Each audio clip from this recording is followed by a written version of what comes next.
Friends, आज का जो लेक्चर हो जाता है वो अति लघु टाइप क्वेश्चंस की सीरीज हो जाती है।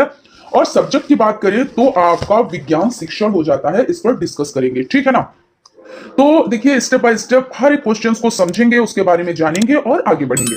तो फ्रेंड्स, अगर अभी आप लोगों ने चैनल पर विजिट किया है और चैनल पर नए हैं तो सब्सक्राइब जरूर कर लें और बेल आइकन को भी जरूर प्रेस कर लें, जिससे कोई भी नोटिफिकेशन हो वो आप तक पहुंच सके। तो चलते हैं, देखते हैं आज की सीरीज का फर्स्ट नंबर क्वेश्चन है, एंगस्ट्रॉम में कितने मीटर होते हैं। तो अगर एंगस्ट्रॉम की बात की जाए तो ये लंबाई की एक मीट्रिक इकाई है। किसकी है? तो लंबाई की एक मीट्रिक इकाई हो जाती है जो 10 मीटर के बराबर है। किसके बराबर है? तो जो 10 मीटर के बराबर हो जाता है। और इसमें 1 मीटर क्या होता है? तो 1 मीटर 0.1 नैनोमीटर या आप 100 पिकोमीटर का 10 अरबवां हिस्सा है। एंगस्ट्रॉम की इकाई की बात की जाए तो एंगस्ट्रॉम इकाई का प्रतीक क्या है? तो एंगस्ट्रॉम इकाई का प्रतीक ए हो जाता है, ठीक है ना। तो यहां पे जो ये ए लिखा हुआ है ये एंगस्ट्रॉम इकाई का प्रतीक है। अब यहां पे देख लेते हैं, एंगस्ट्रॉम में ए बराबर 1 × 10 - 10 एम यानी मीटर होते हैं। यानी एंगस्ट्रॉम लंबाई की एक मीट्रिक इकाई है जो 10 मीटर के बराबर है। इस तरह से आपका हो जाता है। उसके बाद आपका है, स्त्री केसर के 3 भागों के नाम लिखें। तो स्त्री केसर के 3 भाग हो जाते हैं, वर्तिकाग्र हो जाता है, वर्तिका हो जाता है और अंडाशय हो जाता है। और जो अंडाशय है वो स्त्री केसर का सबसे निचला भाग होता है। अंडाशय क्या है? सबसे निचला भाग हो जाता है, ठीक है ना। क्या हो जाता है? तो सबसे निचला भाग। क्वेश्चन है, विषमांगी मिश्रण के 2 गुण लिखिए। तो विषमांगी क्या होता है? यानी देखिए, समांगी यानी समान, विषमांगी यानी असमान, यही तो होता है ना। तो ऐसे मिश्रण जिनमें उनके अवयव पदार्थों को सामान्यतः अलग अलग देखा जा सकता है, इसे विषमांगी मिश्रण कहते हैं। विषमांगी मिश्रण में सभी घटक समान रूप से वितरित नहीं होते हैं, ठीक है ना। तो यानी क्या है विषमांगी? कि इसमें क्या होता है कि ऐसे मिश्रण है जिनमें जो अवयव है उनके पदार्थों को अलग अलग देखा जा सकता है। तो इस तरह से आपका हो जाता है। उसके बाद हो जाता है, वायु दाब क्या है? तो धरातलीय या सागरीय क्षेत्रफल की एक निश्चित इकाई पर वायुमंडल की समस्त परतों का पड़ने वाला दबाव ही क्या कहलाता है? तो वायु दाब कहलाता है। नेक्स्ट क्वेश्चन की तरफ चलते हैं। क्वेश्चन आपका हो जाता है, थर्मोसेंटिंग प्लास्टिक किसे कहते हैं? एक उदाहरण दीजिए। तो प्लास्टिक वो प्लास्टिक होती है, थर्मोसेंटिंग प्लास्टिक, जो जिसको एक बार ढाला जाए, ठीक है, एक बार ढाला जाने पर गर्म करके नरम नहीं किया जा सकता है। यानी क्या होता है कि जो प्लास्टिक होती है, कुछ प्लास्टिक ऐसी होती है उनका पुनः चक्रीकरण किया जाता है, उनको नरम किया जाता है, फिर उनको दूसरे आकार में परिवर्तित किया जाता है। लेकिन जो थर्मोसेंटिक प्लास्टिक होती है उसमें क्या होता है, एक बार ढाला जाने पर गर्म करके नरम नहीं किया जा सकता।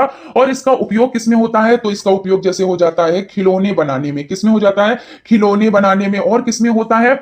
और जैसे कंघी है, कंघी बनाने में। और किसमें होता है? तो आपका हो जाता है और भी विभिन्न प्रकार के जैसे कनेक्टरों के निर्माण के लिए उपयोग किया जाता है। यानी थर्मोसेटिक प्लास्टिक का एक महत्वपूर्ण उदाहरण बेकेलाइट है और इसे फिनॉल तथा फॉर्मोल्डिहाइड से बनाया जाता है। तो इस तरह से समझ गए कि आपकी जो ये प्लास्टिक हो जाती है थर्मोसेटिक प्लास्टिक, इसको एक बार तो बन गया, लेकिन गर्म करके फिर उसको नरम करके नहीं बनाया जा सकता। यही चीज तो है ना। तो सरल भाषा में चीजों को समझें आप, जिससे क्या होता है कि चीजें याद भी रह जाती हैं और एग्जाम हॉल में क्या होता है आप इसकी मदद से बहुत अच्छे से परफॉर्मेंस कर सकते हैं। पुष्प के मादा अंग के नाम लिखिए। तो पुष्प के जो मादा अंग हो जाते हैं वो क्या क्या हो जाते हैं? तो जायांग, अंडक कह ले या कार्पोल और स्त्री केसर, ये हो जाते हैं। उसके बाद नेक्स्ट क्वेश्चन की तरफ चलते हैं। क्वेश्चन आपका हो जाता है, सजीव के एक लक्षण लिखिए। अब यहाँ पे एक लक्षण पूछा जा रहा है, तो अगर आप 2 से 4 लिख भी देंगे तो अच्छी बात है, बहुत अच्छी बात है। वैसे यहाँ पे तो एक लक्षण पूछा गया है। तो निश्चित आकार एवं माप होती है, कोशिकीय संरचना, श्वसन, गति, उत्सर्जन, ये सभी हो जाते हैं। जैसा क्वेश्चन है उसके अकॉर्डिंग आप वर्क कीजिएगा। अगर आप चाहें तो 4-5 लिख सकते हैं। अगर जितना पूछा गया उतना लिखेंगे तब भी ठीक है, क्योंकि उनकी जो कंडीशन थी उसको आपने फॉलो कर दिया है ना। शाकाहारी तथा मांसाहारी जंतुओं के 2 नाम लिखिए। तो शाकाहारी किन्हें कहते हैं? सबसे पहले समझ लेते हैं शाकाहारी। तो नाम से ही पता चल रहा, शाक प्लस आहारी यानी शाकाहारी, शाक सब्जी खाने वाले। क्या? तो शाक सब्जी यानी घास फूस, पेड़ पौधे, फल, यानी मांस मच्छी का इसमें नहीं होता है, सिर्फ इसमें साग सब्जी ही खाई जाती है। क्या खाई जाती है? तो साग सब्जी जो खाते हैं उनको क्या कहते हैं? तो शाकाहारी कहते हैं। उसके बाद मांसाहारी की बात कर ली जाए तो मांसाहारी किसे कहते हैं? भाई मांसाहारी तो मांस है ना। तो मांस वाली वस्तु, यानी जो मांस खाते हैं, जैसे जानवरों का, उन जानवरों को अपना भोजन बनाते हैं, तो उनको क्या कहते हैं? तो उनको मांसाहारी कहते हैं। और सर्वाहारी यहाँ पे बात आ गई तो सर्वाहारी भी समझ लेते हैं, हालांकि क्वेश्चन में नहीं है लेकिन चीजों को समझ लीजिए तो आपको हो सकता है ये इंपॉर्टेंट हो जाए।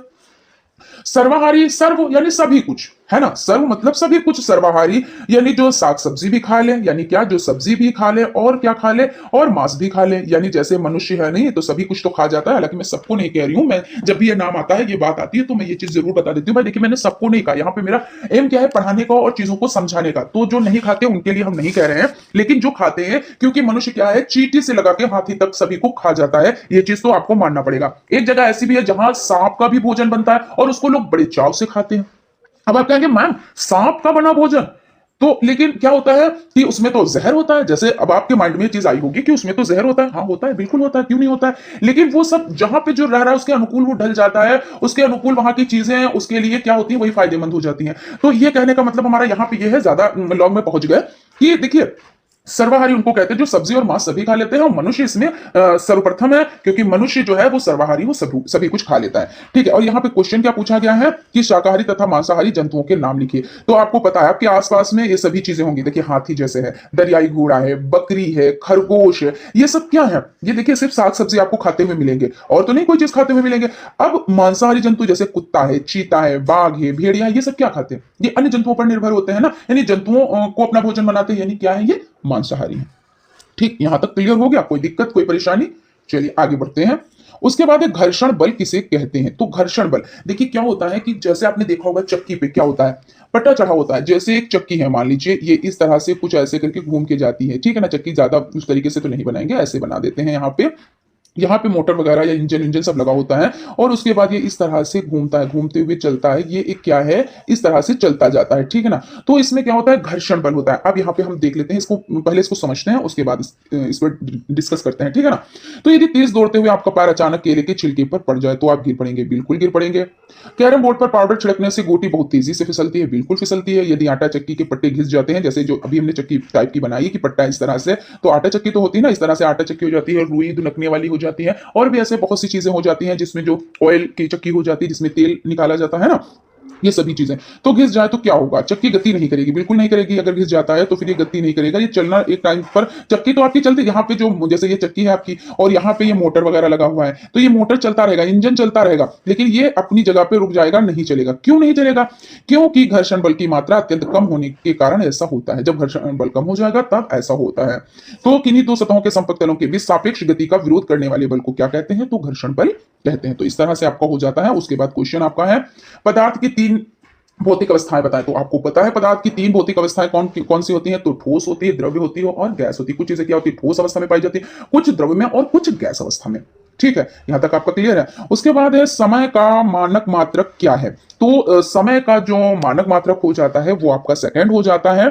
सजीव वस्तुएं क्या है, सजीव, सजीव यानी जो जिंदा है, यानी ऐसी वस्तुएं जिसमें जीवन का संचार होता है वे सजीव वस्तुएं कहलाती हैं। यानी कि जो चीजें जिंदा है, जो सांस लेती हैं, जिनमें वृद्धि होती है, वो सभी चीजें क्या है, वो सजीव हैं। जैसे मनुष्य है ना, जंतु हैं, ये सभी चीजें क्या है, ये सजीव हैं, जिन्हें भोजन की जरूरत होती है, जो क्या करते हैं, वृद्धि करते हैं, जो सांस लेते हैं, वो जिंदा है। पेड़ पौधे क्या है भाई, बीज आपने छोटा सा डाला, फिर कुछ दिन के बाद देखिए अंकुरित हो गया, कुछ दिन के बाद वो बढ़ा, फिर कुछ दिन के बाद बहुत बड़ा हो गया, कुछ दिनों के बाद फल आए, फिर कुछ दिनों के बाद फूल आए। फूल पहले आते हैं, खैर थोड़ा सा हो गया, फूल पहले आते हैं, फल बाद में आते हैं, वृद्धि कर रहा है, ठीक है ना। तो अब आप समझ गए कि सजीव किसे कहते हैं। अब यहीं पे बात हो जाती है निर्जीव की। यहाँ पे क्वेश्चन भी है, निर्जीव वस्तुएं किसे कहते हैं। तो ऐसी वस्तुएं जिनमें जीवन का संचार नहीं होता है, वे वस्तुएं क्या होती है, निर्जीव होती है। अब देखिए कुछ चीजें ऐसी होती हैं आपके आसपास में, आप जहां पे बैठे होंगे वहां पे भी आपके आसपास में बहुत सी चीजें ऐसी होंगी जो निर्जीव होंगी। जैसे आप चेयर पर बैठे हैं तो क्या ये चल लेती है, आप इसको लेके जाते हो, उठा के लेके जाते हो। टेबल आपके पास है तो क्या ये चल लेती है, या ये सांस लेती है, या इसे भोजन की जरूरत होती है, नहीं होती है ना।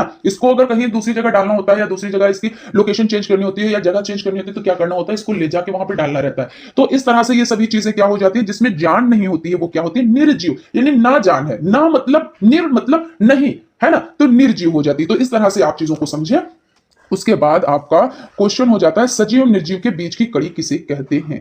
तो विषाणु आप कह सकते हैं, वायरस भी इसे कह सकते हैं, विषाणु भी कह सकते हैं। वायरस बात तो एक ही है ना, वायरस अगर कहीं कहीं पे वायरस भी आपको लिखा मिल जाएगा, विषाणु भी मिल जाएगा। क्यों ऐसा होता है, इसको क्यों कड़ी कहते हैं, है ना। सजीव और निर्जीव के बीच की कड़ी आखिर कहते क्यों है इसको, हमने लिख तो दिया यहाँ पे विषाणु वायरस, लेकिन ऐसा है क्यों। तो बात कर लेते हैं कि जो वायरस है, ठीक है ना, वायरस को सजीव और निर्जीव के बीच की कड़ी माना जाता है। क्यों, क्योंकि ये मनुष्य के शरीर के अंदर क्या करता है, प्रवेश करने के बाद सजीव जैसा कार्य करता है। यानी जब मनुष्य के शरीर के अंदर जाता है तो मनुष्य क्या है, ये सजीव है, तो जब वहां पे जाता है तो सजीव जैसा कार्य करने लगता है, लेकिन जब वातावरण में ये रहता है तो कैसा कार्य करता है, यानी काम करता है, वर्क करता है, तो ये निर्जीव जैसा वर्क करता है, यानी ये सजीव बीच, यानी सजीव और निर्जीव के बीच की कड़ी हो जाता है इस तरह से। उसके बाद आपका क्वेश्चन है पौधों में कितने भाग होते हैं, तो पौधों में कितने भाग होते हैं, तो यहाँ पे आपके जड़, तना एवं पत्ती कुल 3 भाग होते हैं। अब यहाँ पे बड़ी कंफ्यूजन भाई, किसी ने पढ़ा है 5 प्रकार है, किसी ने पढ़े हैं 6 प्रकार है, यहां पे मैम 3 ही प्रकार बता रही हैं,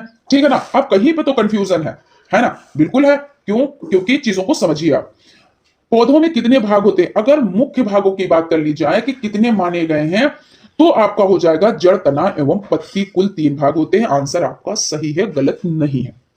जहां पे अगर आपके ऑप्शन में 3 ना होके 5 हो जाए, और आपके पास जैसे ऑप्शन है आपका 2, फर्स्ट ऑप्शन आपका 2 दिए हुए हैं और सेकंड ऑप्शन आपका 4 दिए हुए हैं, ये आपका फर्स्ट ऑप्शन है। यहाँ पे थोड़ा दूसरे ढंग से लिख देते हैं जिसमें आपको समझ में, जैसे जो आपका फर्स्ट ऑप्शन है उसमें 2 दिए हुए हैं, सेकंड ऑप्शन में आपको दिए हुए हैं 4, ठीक, और आपका थर्ड ऑप्शन में दिए हैं मान लीजिए 8, कोई नहीं, 4 में आपका दिए हैं कोई नहीं, या इनमें से कोई नहीं, है ना, इनमें से कोई नहीं, या तो आप क्या करेंगे, अब 2 प्रकार, 4 प्रकार, 8 प्रकार तो नहीं है, या मान लीजिए कहां पे क्या दिया गया है, जैसे मान लीजिए 5 प्रकार भी दिए गए हैं और आपके 3 प्रकार भी दिए गए हैं और आपके 7 प्रकार भी दिए गए हैं, और इसमें से सभी या कोई नहीं, यहां पे लिख देते हैं कोई नहीं, कोई नहीं, ठीक है। जब कोई नहीं तो अब आप इसमें क्या करेंगे, देखिए 3 भी सही है, 5 भी सही है, और अगर बात करें तो कहीं ना कहीं पे हमारा 7 तो नहीं सही है लेकिन 6 सही हो जाता है, ठीक है। कैसे सही हो जाता है बात करते हैं। तो पौधों में जो 6 भाग होते हैं, तो 6 भाग की बात करते हैं तो क्या क्या होता है, जड़ हो जाता है, क्या हो जाता है, जड़ हो जाता है, तना हो जाता है, पत्तियां हो जाती हैं, क्या हो जाती हैं, पत्तियां हो जाती हैं, फूल हो जाते हैं, और क्या हो जाते हैं, और फल हो जाते हैं, और क्या हो जाते हैं, और बीज हो जाते हैं, क्या हो जाते हैं, बीज हो जाते हैं, यानी 1 2 3 4 5 6, ये 6 हो जाते हैं। अब आप कहेंगे कि मैम आप कह रही हैं कि 3 सही होते हैं, आपने तो 6 लिख दिया, बिल्कुल, अभी इस पे भी हम डिस्कस करेंगे ना, अभी रुक जाइए, थोड़ा सा लॉन्ग हो जाएगा लेकिन यहाँ पे चीजें क्लियर हो जाएंगी, ठीक है। अब हम अगर 5 भाग लिख लेते हैं तो 5 में क्या आता है, देखिए जड़ आ जाता है, तना आ जाता है, और क्या आ जाता है, और पत्तियां आ जाती हैं, पत्तियां आ जाती हैं, और क्या आ जाता है, इसके अलावा फूल और फल आ जाते हैं, क्या आ जाते हैं, फूल और फल आ जाते हैं, ठीक है। और 3 तरह की अगर हम देखें तो इसमें क्या क्या आ जाता है, तो इसमें जड़ आ जाती है, और तना आ जाता है, और पत्ती आ जाती है, ठीक है। अब देखिए ये सभी सही हैं आपके, इसमें से कोई भी गलत नहीं है, जैसा ऑप्शन हो उसके अकॉर्डिंग आप वर्क कीजिएगा। जैसा क्वेश्चन पूछा जाए कि कुल कितने भाग हैं जो, तो आप 3 भी लिख सकते हैं, तो आपका ये सही है, ऐसा नहीं है कि गलत है। फिर जड़, तना, पत्तियां, फूल, फल, ये भी आपका सही है, जड़, तना, कलियां, यानी सॉरी, जड़, तना, पत्तियां, फूल, फल और बीज जा है यहाँ पे, ठीक है ना, बीज, ये भी आपका सही हो जाता है। जैसा ऑप्शन हो उसके अकॉर्डिंग आप टिक कीजिएगा। चलिए चलते हैं क्वेश्चन की तरफ। पौधों में प्रजनन कितने प्रकार से होता है, तो पौधों में प्रजनन 3 प्रकार से ना होकर कितने तरह से होता है, एनसीईआरटी के अकॉर्डिंग हम बात करते हैं तो 3 ना होकर 2 होता है। कौन कौन सा होता है, तो अलैंगिक और लैंगिक। आपको अलैंगिक के मतलब पता होता है कि जैसे पत्तियां हैं, जड़ है, वो क्या करती हैं, बिना पौधे के संपर्क में ये वहीं पे अपना अच्छा पर्यावरण उनको मिलता है, जैसे सूर्य की रोशनी हो गई, नमी हो गई, मिट्टी है, तो इससे क्या होता है, ये पौधे को, नए पौधे को जन्म देती है, तो वो हो जाती है अलैंगिक। और लैंगिक पौधे तो यानी नाम से ही पता चला, अलैंगिक यानी बिना लैंगिक के, और लैंगिक मतलब लैंगिक से, है ना।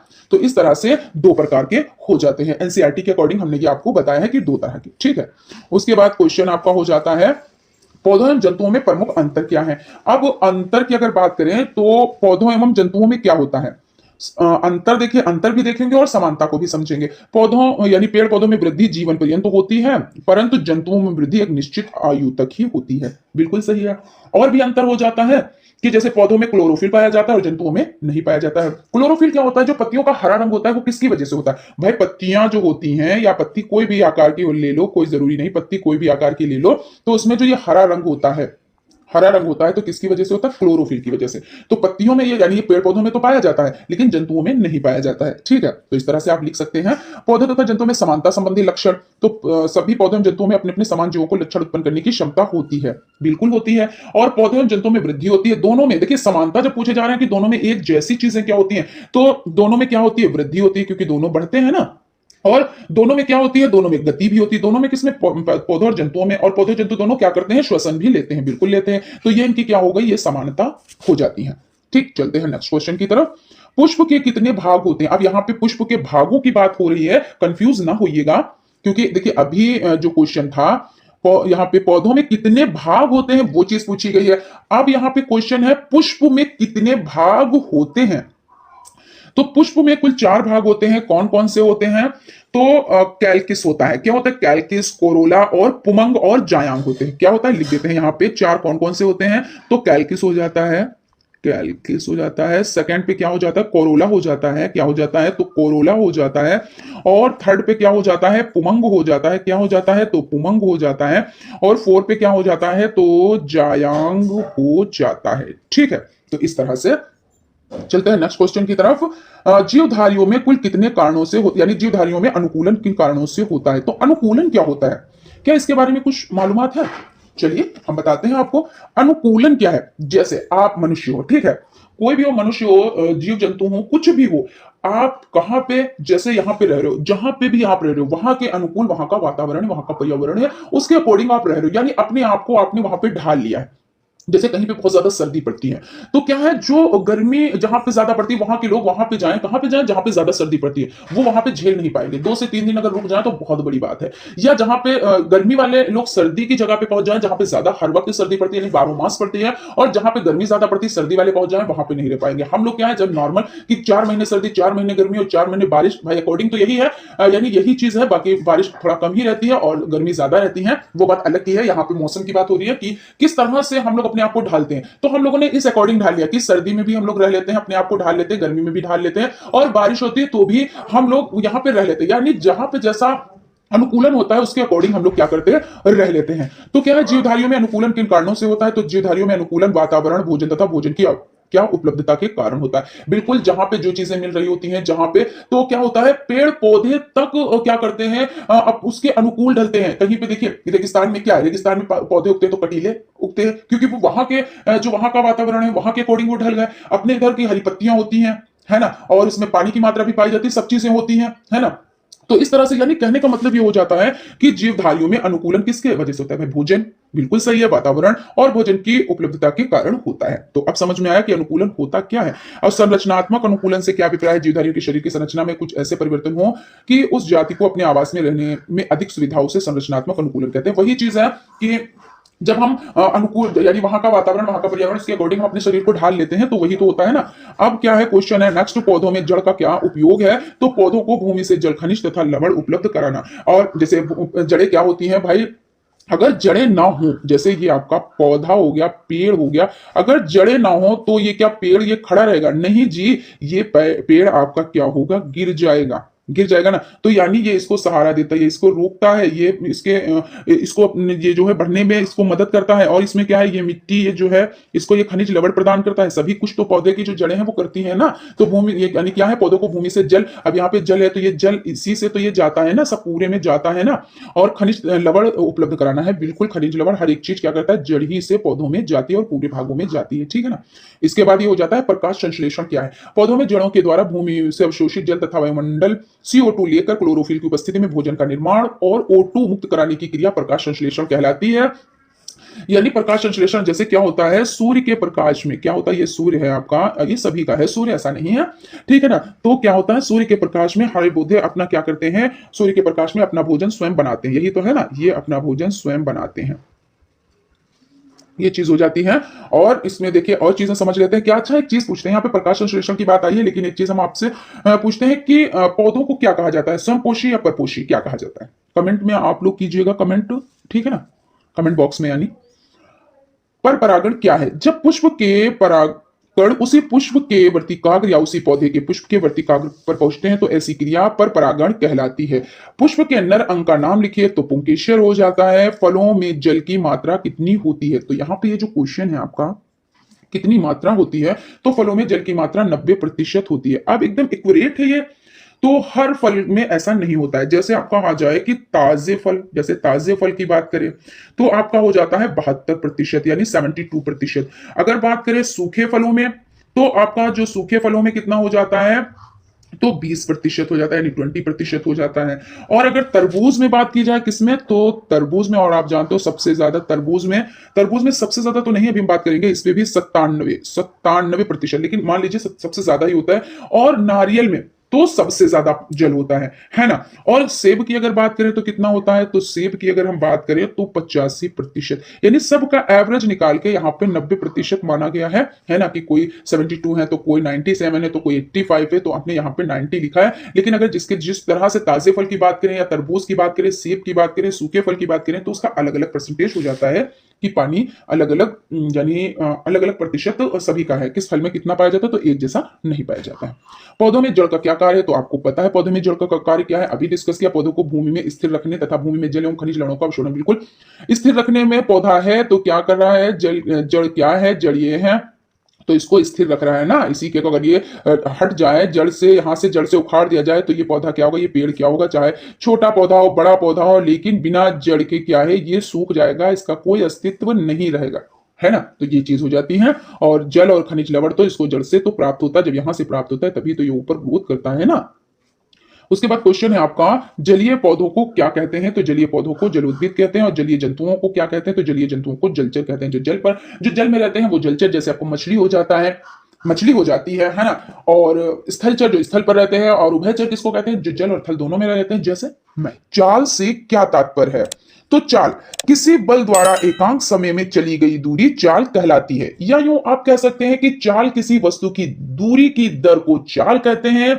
यानी चाल बराबर दूरी क्या होता है, चाल बराबर दूरी, और आपका क्या हो जाता है, बट इस समय हो जाता है, ठीक है ना। और ये कैसी राशि अगर बात की जाए, चाल कैसी राशि है, तो देखिए चाल आपकी हो जाती है, ये अदिश राशि है। कैसी राशि है, तो अदिश राशि हो जाती है। और इसका आईएस मात्रक क्या होता है, तो मीटर प्रति सेकेंड होता है। क्या होता है, तो आईएस मात्रक जो हो जाता है वो आपका हो जाता है मीटर प्रति और सेकेंड हो जाता है, ठीक है, सेकेंड हो जाता है। उसके बाद नेक्स्ट क्वेश्चन की तरफ चलते हैं। क्वेश्चन आपका है, किसी गतिमान वस्तु की दशा में परिवर्तन कैसे किया जा सकता है, तो बल लगाकर किसी गतिमान वस्तु की दिशा में परिवर्तन किया जा सकता है। क्वेश्चन है आपका, बल के कितने प्रकार होते हैं, तो बल के 5 प्रकार होते हैं। इसमें देख लेते हैं कौन कौन सा, तो पेशीय बल, गुरुत्वीय बल, चुंबकीय बल, घर्षण बल और विद्युतीय बल, ये हो जाते हैं। विद्युतीय बल किसे कहते हैं, तो वो बल जो विद्युत धारा के कारण उत्पन्न होता है, वो कार्य करता है, उसे विद्युतीय बल कहते हैं, ठीक है। पदार्थों के पृथकता की आवश्यक विधियों के नाम लिखिए, तो जैसे पदार्थों में क्या हो जाता है, जब जैसे कोई चीज है, मान लीजिए शरबत है या पानी है, उसमें कोई पदार्थ मिल जाता है, यानी कि कोई भी पदार्थ मिल गया, तो आप क्या करेंगे, उसको किन किन विधियों से उसको छानेंगे, या उसको क्या करेंगे, किन किन विधियों से उनको अलग करेंगे, या और भी किसी चीज में कोई चीज अपशिष्ट पदार्थ मिल जाते हैं तो उनको किस तरह से अलग करेंगे, तो ये हो जाता है पृथकता। तो जैसे इसमें बीनना हो जाता है, तो बीनना जैसे मोटी चीजें जो होती है, जैसे अनाज है, उसमें कोई चीज मिल गई तो आप उसको बीन सकते हो। छानना होता है एक, जैसे कि जो बारीक चीज होती है और जो अपशिष्ट पदार्थ होते हैं वो मोटे होते हैं, तो छानने में क्या होता है, वो निकल आते हैं, तो यानी छानना होता है, चलाना होता है, वाष्पन होता है, और आसवन विधि होता है। आसवन विधि द्वारा क्या करते हैं कि जल को जैसे क्या करते हैं, जैसे जल में हमें कोई पदार्थ दिखाई नहीं देते, लेकिन अगर उसको पानी को क्या किया जाता है, खौलाया जाता है, तो नीचे कितना जो व्हाइट व्हाइट पदार्थ होता है वो नीचे जमा होता है, यानी इतनी अशुद्धियां हम पी जाते हैं। अगर उसको क्या करते हैं, उसको आसवन विधि द्वारा जल को शुद्ध करते हैं, तो वो शुद्ध जल कहलाता है। यानी यहाँ पे ये चीज तो खैर नहीं पूछा जा रहा है, यहाँ पे सिर्फ ये चीज पूछा जा रहा है कि पदार्थों के पृथकता की आवश्यक विधियों के नाम लिखिए, तो ये सभी विधियां आपकी हो जाती हैं। उसके बाद है थर्मामीटर क्या होता है, तो थर्मामीटर की सहायता से शरीर का तापमान मापा जाता है। और एसआई मूल राशियों की संख्या कितनी होती है, तो एसआई मूल राशियों की संख्या 7 होती है। कौन कौन सी होती है, तो इस पे बात कर लेते हैं। हो जाती है आपकी मीटर, क्या हो जाती है, तो मीटर हो जाती है। और क्या है, किलोग्राम, मीटर किलोग्राम हो जाती है। और क्या हो जाती है, सेकंड हो जाती है, सेकेंड हो जाती है। और क्या हो जाती है, एम्पियर हो जाती है, एम्पियर और कैल्विन, एम्पियर और क्या हो जाती है, कैल्विन हो जाती है। और मोल हो जाती है, मोल। और क्या हो जाती है, कैंडेला, क्या हो जाती है, कैंडेला हो जाती है। और आपकी कूलम्ब हो जाती है, ठीक है ना। तो इस तरह से ये 7 हो जाती हैं। उसके बाद है चुंबक की सर्वप्रथम खोज कहां पर हुई। तो यहां पे देख लेते हैं चुंबक की खोज सर्वप्रथम कहां पर हुई, तो मैग्नीशिया में हुई। कब हुई, तो 600 ईसा पूर्व में हुई। कब हुई, तो 600 ईसा पूर्व मैग्नीशिया नामक स्थान पर हुई, जिसमें क्या था, लोहे के छोटे छोटे टुकड़ों को आकर्षित करने का गुण था। उसे मैग्नेट कहा गया। इसे क्या कहा गया, तो मैग्नेट कहा गया। मैग्नेट कहा गया। और जिसे हिंदी में क्या कहते हैं, जिसे हिंदी में कहते हैं चुंबक। और यही क्वेश्चन कह रहा है कि चुंबक की सर्वप्रथम खोज कहां हुई, तो मैग्नीशियम, मैग्नीशिया में, मैग्नेट मैग्नीशिया, ऐसे याद रख सकते हैं आप। मात्रक किसे कहते हैं, तो भौतिक राशि के मापन के लिए राशि के निश्चित परिमाप को मानक मान लिया जाता है। इस मानक को ही क्या कहा जाता है, तो इसको ही मात्रक कहा जाता है। नैनो सेकेंड कितने सेकेंड के बराबर होता है, तो एक सेकेंड में कितना होता है, तो यहां पे हम लिख देते हैं 1 2 3 4 5 6 7 8 9, और ये आपका एक हो जाता है, यानी नैनो सेकेंड होते हैं। यानी कितना, इकाई, दहाई, सैकड़ा, हजार, 10,000, लाख, 10 लाख, करोड़, 10 करोड़, अरब, यानी 1 अरब। कितना, तो यानी 1 अरब, 1 अरब नैनो सेकेंड होते हैं, जिसे 10 की घात 9 भी कहते हैं। तो इस तरह से आप लिख सकते हैं। द्रव्यमान एवं वेग के गुणनफल को क्या कहते हैं, तो द्रव्यमान एवं वेग के गुणनफल को क्या कहा जाता है, तो संवेग कहा जाता है। उसके बाद नेक्स्ट क्वेश्चन है, बल गुणे विस्थापन क्या कहलाता है, तो बल गुणे विस्थापन बराबर कार्य होता है। कोई कण 1 सेकेंड में जितने कोण में घूमता है, इस घूर्णन गति को क्या कहते हैं, तो वृत्तीय गति कहते हैं। वृत्त मतलब अपने ही वृत्त पर घूमना, है ना। फिर चुंबकीय बल किसे कहते हैं, तो किसी चुंबक द्वारा चुंबकीय पदार्थ पर लगाया गया बल चुंबकीय बल कहलाता है। उसके बाद क्वेश्चन है, पदार्थ की अवस्थाएं बताएं। तो पदार्थ की कितनी अवस्थाएं होती हैं, तो पदार्थ की 3 अवस्थाएं होती हैं, ठोस, द्रव्य और गैस। ये कितनी अवस्थाएं हो गई, तो टोटल आपकी 3 अवस्थाएं हो गई। और इसमें समझ लेते हैं, जैसे जो पदार्थ है ना, पदार्थ की अवस्थाएं में हम पानी को एग्जाम्पल के तौर पे समझ लेते हैं कि जो पानी यानी जल है ना, ये क्या होता है, बर्फ के रूप में है। तो कैसा है, जब बर्फ के रूप में होगा जल, तो कैसा होगा, तब ये हो जाएगा ठोस। कैसा हो जाएगा ठोस, और ठोस अवस्था में रह सकता है। और पानी के रूप में, ये जैसे जब पानी है तो ये क्या है, यानी जब जल है तो ये क्या है, तब ये द्रव अवस्था में है। तब ये क्या है, द्रव अवस्था में है, रह सकता है। और इसे भाप के रूप में गैस अवस्था में कर सकते हैं। कब कर सकते हैं, जब भाप के रूप में इसे क्या कर सकते हैं, तो गैस अवस्था में कर सकते हैं। यानी जो ठोस, द्रव्य, गैस है, तीनों अवस्थाओं में जल का ये एग्जाम्पल आपका हो गया। आपने अच्छे से इसको समझ लिया होगा।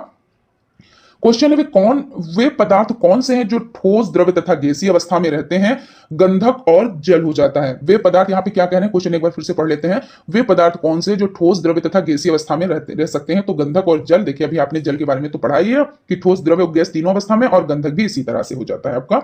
उसके बाद है, पदार्थ की गैसीय अवस्था में अंतराण्विक अवकाश सबसे अधिक होता है, तो पृथक्करण यहाँ पे क्या होता है, यहाँ पे क्वेश्चन क्या है, पदार्थ की वो अवस्था बताए जिसमें अंतराण्विक अवकाश सबसे अधिक होता है।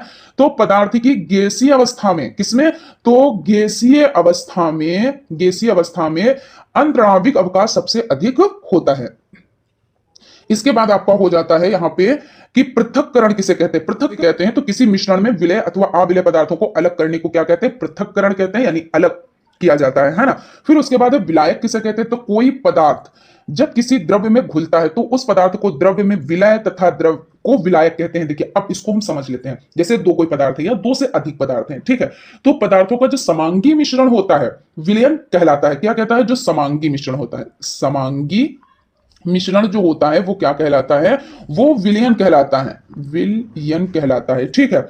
विलयन बनाने में जिस पदार्थ का सबसे ज्यादा प्रयोग होता है वो क्या कहलाता है, तो वो विलायक कहलाता है।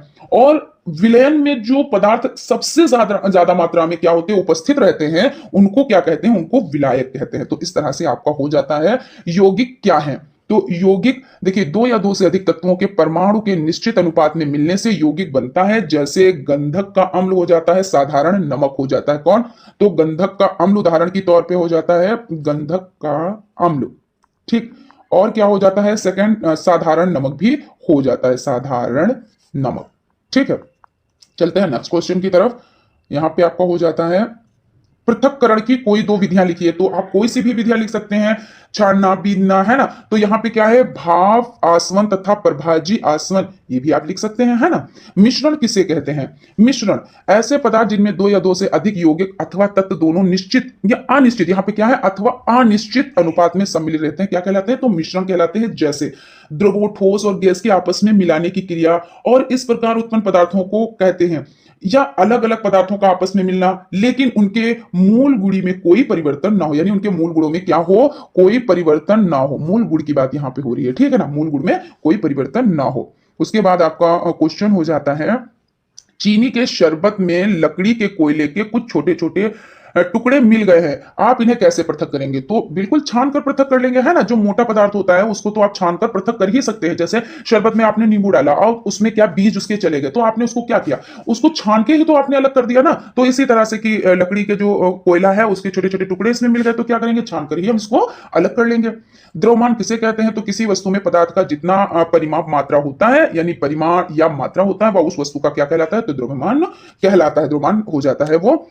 और मीट्री पद्धति किसे कहते हैं? तो वर्ष 19 यानी सॉरी यहाँ पे 1790 है। मीट्री पद्धति किसे कहते हैं? तो वर्ष 1790 में फ्रांसीसियों ने मापन की एक मानक प्रणाली की रचना की और जिसे मीट्री पद्धति कहते हैं। कुछ प्रमुख भौतिक राशियों के नाम, तो लंबाई हो जाती, द्रव्यमान, क्षेत्रफल, समय, ताप, ये सब हो जाते हैं। समय का मात्रक क्या है? तो समय का एसआई मात्रक क्या है? तो एसआई मात्रक क्या हो जाता है? तो सेकंड हो जाता है, ठीक है ना। एसआई मात्रक क्या हो जाता है? तो सेकंड हो जाता है, याद रखिएगा क्योंकि इस तरह का भी क्वेश्चन एग्जाम में बन जाता है कि एसआई मात्रक क्या होता है। अब आप कंफ्यूज। और फ्रेंड्स, अगर अभी तक आप लोगों ने चैनल को सब्सक्राइब नहीं किया है तो चैनल को सब्सक्राइब जरूर कर लीजिएगा और बेल आइकन को भी जरूर प्रेस कर लीजिएगा। और अगर सेशन अच्छा लगे तो एक लाइक भी जरूर कीजिएगा। आयतन का मानक मात्रक क्या होता है? तो घन मीटर होता है। आयतन का मानक मात्रक घन मीटर होता है। और एसआई प्रणाली में क्या, एसआई प्रणाली में आयतन की इकाई मीटर, मीटर क्यूब है। सभी पदार्थ स्थान क्या करते हैं? तो घेरते हैं।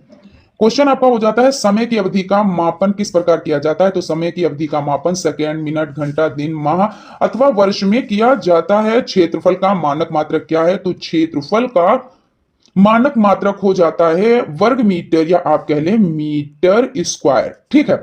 स्वपोषी किन्हें कहते हैं? तो हरे पेड़ पौधे अपना भोजन स्वयं बना लेते हैं, अतः स्वपोषी कहलाते हैं। यानी आपको पता है कि जो सूर्य के प्रकाश में, ये आपका सूर्य हो जाता है, सूर्य के प्रकाश में हरे पेड़ पौधे अपना भोजन क्या करते हैं? स्वयं बना लेते हैं। वे किसी पर निर्भर नहीं होते, और जो किसी पर निर्भर ना हो और स्वयं अपना भोजन बना ले तो उसे क्या कहते हैं? स्वयंपोषी कहते हैं। और परपोषी का मतलब होता है किसी पर, यानी परपोषी यानी पर, तो किसी पर निर्भर है, यानी जो और जंतु हो जाते हैं जो इन पेड़ पौधों को खाते हैं वो किस पे? वो पेड़ पे निर्भर है। या ये छोटे जंतु हैं, बड़े जंतु इन पर निर्भर है, यानी वो भी क्या है? परपोषी है। लेकिन जो पेड़ पौधे हैं वो क्या है? स्वयंपोषी है, वो किसी पर निर्भर नहीं है। वो क्या करते हैं?